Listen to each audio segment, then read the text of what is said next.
Good morning students, मैं परमेश दीक्षित। प्यारे बच्चों, हमने कल क्वेश्चन बताए थे, उसी से रिलेटेड हम सारणिक का मोस्ट इम्पोर्टेंट क्वेश्चन है दूसरा और बता देता हूँ। क्वेश्चन नंबर 14 बताएंगे हम। x minus Y plus 2z बराबर 7, 3x plus 4y minus 5z बराबर -5, 2x minus Y plus 3z बराबर 12। हमें आव्यूह विधि से x, y, z के मान निकालने हैं। तो इस सवाल को ध्यान से देखिएगा। इसमें हम कोफैक्टर भी निकालेंगे, सह गुणन खंडज। तो क्या है, सबसे पहले हम यही लिखेंगे, दिए कल कराया था, फिर ध्यान से देखना। समीकरण को ax बराबर b के रूप में लिखने पर, ठीक है, तो हमारे पास ax, a की जगह क्या आएगा, अब ध्यान से देखना। a की जगह इसके गुणांक आएंगे x, y, z के चिन्ह सहित, यानी 1, -1, 2, 3, 4, -5, 2, -1, 3, ठीक है, a। और x की जगह इसके चर x, y और z ये आएंगे, और बराबर b की जगह ये आएंगे आपकी, ये इक्वल टू में समीकरण में 7 - 5 12, ठीक है। क्लियर आ गया हुआ समझ में। आप ये बात लिख भी सकते हो, जहाँ कैपिटल A बराबर तो ये है 1 - 1 2 3 4 -5 2 -1 3, और b बराबर हमारे पास ये है 7 - 5 12, तथा कैपिटल X बराबर x, y, z, ठीक है। ये करने के बाद इसके बाद हम निकालेंगे मोड ऑफ a का मापांक निकालने की आप तरकीब जानते हो। एक ये 1 - 1 2 3 4 -5 2 -1 3। मापांक निकालते कैसे हैं, 1 ऐसे लिखते हैं, देखो आप जानते हैं, 1 लिखा, ये छुप गया 12, और माइनस माइनस प्लस, माइनस सूत्र का होता है 5, ठीक है। फिर प्लस माइनस आता है, माइनस ऑलरेडी है तो +1, 3 3 9 प्लस 10, 5 2 10, प्लस माइनस +2, -3 -8। ध्यान से देखना, -3 -8, तो हमारा आ गया 12 में से 5 गए 7, +1, ये 19 हो गया, और ये +2, और ये हो गया 8 और 3 11 माइनस के, तो हमारे पास हो गया 7 + 19 प्लस माइनस -22, 19 और 7 हो गए 26 में से 22 गए तो बराबर 4 आ गया। नोट इक्वल टू 0, 0 नहीं आया, इसलिए इसको अब आगे हल करेंगे। ध्यान से देखें।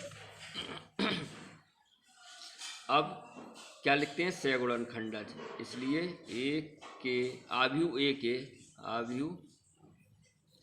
के सह गुणन खंड निम्नलिखित होंगे। निम्नवत होंगे या निम्नलिखित होंगे, अब आप जानती हैं लिखने हम ये गुणनखंड।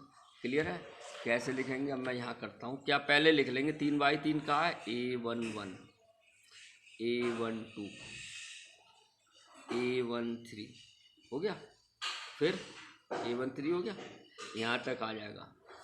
अब लिख लें यहाँ पे A21 A22 A23। तो क्लियर है, देखो मैं इसीलिए एक ही पेज पर कर रहा हूँ। फिर यहाँ पे हम लिख लेंगे, अब क्या बचा, A31 A32 A33, 3/3 का है। अब A1 ये पॉजिटिव हो रहा है, इसे जोड़ेंगे 2 समय तो प्लस ही रहेगा, ये माइनस रहेगा, ये भी समझ लो। 3 और 1 4 पॉजिटिव, 2 और 1 3 निगेटिव, ये प्लस का, ये माइनस का, ये 3 और 1 4 प्लस का, ये माइनस का, और ये प्लस का। समझ में आया। 1 और 1 2 तो पॉजिटिव आएगा, 1 और 2 तो ये निगेटिव, ओड नंबर आता है तो निगेटिव, ये सम आ गया तो पॉजिटिव, विषम आ गया 2 और 1 3 निगेटिव। समझ गए।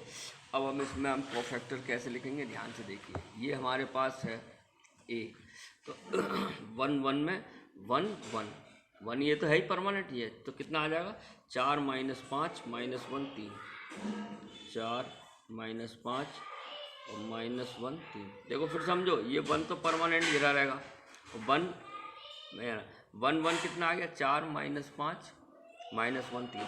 अब लिखेंगे 1 2 1 2 गिरा ही है, 2 ये और दबा लो, 3 -5 2 3। ध्यान से देखना, 3 -5 2 3, 3 -5 2 3। समझ में आ रहा होगा, 1 तो परमानेंट है। अब कितना आएगा 1 3 1 3, 3 4 2 -1, 3 4 2 -1। क्लियर है? ठीक है। अब 2 1 में 2 परमानेंट रहेगा, और 1 ही हो गया, तो -1 2 -1 3। देखो -1 2 -1 3 -1 2 -1 3। अब 2 2 में कितना आएगा, 2 2 में आ जाएगा, 2 2 में 1 2 2 3, 1 2 2 3, 2 तो परमानेंट है। अब 2 3 में कितना आ जाएगा, 2 3 में 2 3 यानी आ जाएगा 1 -1 2 -1। ठीक है, 1 -1 और 2 -1। ठीक है। अब आता है 3 1 में, तो ये परमानेंट हो गया। 3 1 में आ गया -1 2 4 -1। देखो -1 2 4 -5, -1 2 4 -5। और अब क्या आएगा 3 2 में 1 2 3 -5, 1 2 3 -5, 1 2 3 -5। क्लियर है? अब 3 3 में 1 -1 3 4, 1 -1 3 4। समझ में आ गया हो अब तो? फिर समझ लो बेटा, 1 1 में 1 1 1 1 2 में 1 तो परमानेंट रहेगा, और 1 1 ये आ जाएगा। ठीक है, 1 1 आ गया, देखो, और 1 2 1 और 2 ये आ जाएगा, 2 दबा लो, 1 3 ये ऐसे दब जाएगा, 2 में ये परमानेंट। इस तरीके से हमने कोफैक्टर निकाल लिया। अब इसको हल कर लो, कितना आएगा 4 3 12, और माइनस माइनस प्लस, तो माइनस ये आ गया 5, कितना आ गया बराबर 7। 7 आ गया 12 में 5 के साथ। अब ये माइनस का तो है, माइनस लगाओ, 3 3 9, माइनस माइनस प्लस, 5 दूनी 10, तो ये हो गया बेटा माइनस का 19। ध्यान से देखना, माइनस का 19।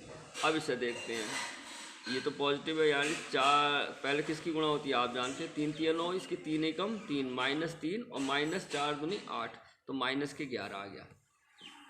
अब इसकी करो, मैं यहाँ कर देता हूँ, माइनस का तो आएगा माइनस के 3 और प्लस के 2, तो माइनस के 1 बचेगा, 1 आ जाएगा केवल।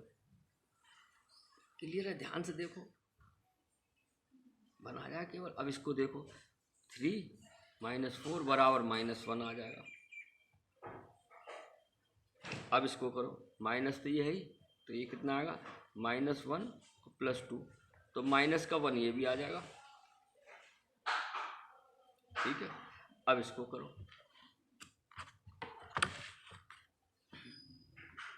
ये कितना आ जाएगा 5, माइनस माइनस प्लस हो गया, और -8, तो माइनस के 3 आ जाएगा। ठीक है, अब इसको करो, माइनस के कितना आएगा, माइनस के 5 और माइनस के 3 दूनी 6, और -12, तो प्लस के 11 आ जाएगा। ठीक है, अब इसको करो, 4 एकम 4 और प्लस 3 बराबर 7 आ जाएगा। ठीक है, क्लियर है? यहाँ तक क्लियर आ गया आपको? क्लियर है? अब सह गुणनखंडों से बना आव्यूह क्या बना, अब हम इसको लिख देंगे 7 1 2 -19 -11।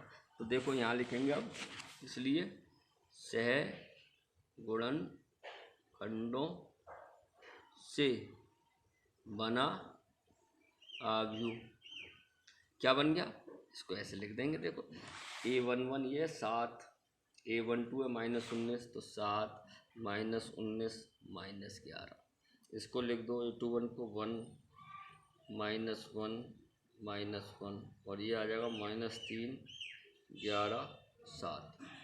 ठीक है, ये लिख दिया मैंने, ये आ गया हमारा सह गुणनखंडों से बना आव्यूह। अब हमें क्या निकालना है, इसलिए एडजॉइंट ए, और एडजॉइंट ए बराबर होता है इसका ट्रांसपोज, मैं लिख देता हूँ 7 -19 -11 1 -1 -1 -3 11 7 का ट्रांसपोज डैश। ट्रांसपोज आपको मालूम है क्या करेंगे, इसे रो को कॉलम बदल देंगे, कॉलम को रो में, तो यानी कि हो जाएगा, ऐसे बदलता हूँ मैं 7 1 -3 -19 -1 11 -11 -1 7। ठीक है बेटा, क्लियर है। यह हमारा एडजॉइंट ए तैयार हो गया, एडजॉइंट हो गया 7 1 -3 -1 -11 -1 7। ठीक है, क्लियर है। अब हम चूंकि जानते हैं ए इनवर्स बराबर होता है, हमने सूत्र पढ़ा 1/a का मापांक एडजॉइंट ए, बहुत ही सरल है। ठीक है, तो ए इनवर्स बराबर हो गया 1/a का मापांक आया था 4 आया था देखो, और एडजॉइंट ए हमारे पास आ गया 7 1 -3 -19 -1 11 -1 7। ठीक है। अब हम ऊपर कर चुके हैं, देखो ए एक्स बराबर बी के रूप में लिखा था इसे, यहाँ से एक्स बराबर कितना हो जाएगा, ए इनवर्स बी हो जाएगा, नहीं हो जाएगा, इसलिए चूंकि कितना एक्स बराबर ए इनवर्स बी हो जाएगा, नहीं देखो जब ए यहाँ जाएगा बटे में आएगा, ऊपर जाकर इन्वर्स हो जाएगा, तो ये अब ए इन्वर्स बी का मान रख दो। एक्स का मान हमारा कितना माना था, एक्स वाई जेड, ध्यान से देखना, ए इन्वर्स ये आपका आ गया 1/4 और 7 1 -3 -19 -1 11 -11 -1 7। ठीक है, समझ में आ रहा होगा। और बी कितना था हमारा, बी ये वाला मान है, देखो 7 - 5 और 12, 7 - 5 और 12। ठीक है, अब हम क्या करेंगे आपको मालूम है, बराबर 1/4 इसकी गुणा करो, रो की कॉलम में होती है 7 7 49 -5 ही कम 5 और -12 3 36। फिर समझो 7 7 49 1 पंजे 5 3 12 3 36 हो गया ये। अब इसकी करो 19 7 133, तो 19 7 133। ठीक है, प्लस आता है यहाँ, अब इसको करेंगे, इसकी इससे करेंगे तो प्लस हो जाएगा, देखो माइनस माइनस प्लस, इसकी इससे करी, अब इसकी इससे करेंगे +5, अब इसकी इससे करेंगे प्लस 12 कम 12 को तो वहाँ से लगेगा, 12 कम 12 13 132। क्लियर है, समझ में आ रहा है। देखो 19 7 133 प्लस 1 पंजे 5 प्लस 11 12 की 132। अब इसकी करो 11 7 77, 11 7 77 और माइनस माइनस +5 और प्लस 12 7 84, ये आ गया हमारे पास। ठीक है, क्लियर। तो हमारे पास आ गया एक्स वाई जेड बराबर 1/4, तो ये है अभी। अब 36 और 5 41, 49 में से 41 गए तो 8 बचे, ध्यान से देखना। अब 132 और 5 137, 137 में से 133 गए तो प्लस के बचेंगे 4 बचेंगे, और ये हो गया 84 और 5 89, 89, 89 में 77 गए तो 9 में से 2 गए तो 12 बचे। अब इसको भाग दे दो, यानी कि क्या आ गया, एक्स वाई जेड बराबर, ध्यान से देखना, एक्स वाई जेड बराबर ये आ जाएगा कितना, 2 1 3। बोलो भाई समझ में आया नहीं आया, 4 से भाग दीजिए, 4 दूनी 8, 4 एकम 4 12। तो हमारे पास इसलिए एक्स का मान आ गया 2, वाई का मान आ गया 1 और जेड का मान आ गया 3। यही हमारे क्या हो गया, आंसर हो गया। अब हम चेक करते हैं कि हमने सवाल सही किया या गलत किया। ये 8 नंबर में आएगा तो हम चेक कर लेंगे। ये एक्स वाई जेड के मान हम समीकरण, एक किसी भी समीकरण में रख दो, यही तो समीकरण थी, देखो यही तो समीकरण थी, आप किसी में भी रख दो। तो मैं पहले में ही रखता हूँ, एक्स का मान कितना आया 2, ध्यान से देखना 2 माइनस वाई का मान कितना आया, वाई का मान आया 1 और प्लस 2 जेड, 2 इंटू जेड का मान आया 3। अब गुणा कर लो, 2 - 1 प्लस 2 3 6, 6 और 2 8, 8 में से 1 गया 7, 7 ही तो आ रहा है, 7 ही तो आ रहा है। देखो इसका मतलब हमारा आंसर बिल्कुल सही है, बिल्कुल कन्फर्म है। हम पेपर में ही सॉल्व करके पता कर सकते हैं हमारा ये क्वेश्चन बिल्कुल सही गया है या नहीं गया है। आशा है आपको बहुत ही बढ़िया तरीके से समझ में आया होगा। प्रैक्टिस कीजिए, practice makes a man perfect, और अपने माता पिता कहना मानिए। और सभी को दिवाली की हार्दिक शुभकामनाएं। बहुत बहुत धन्यवाद।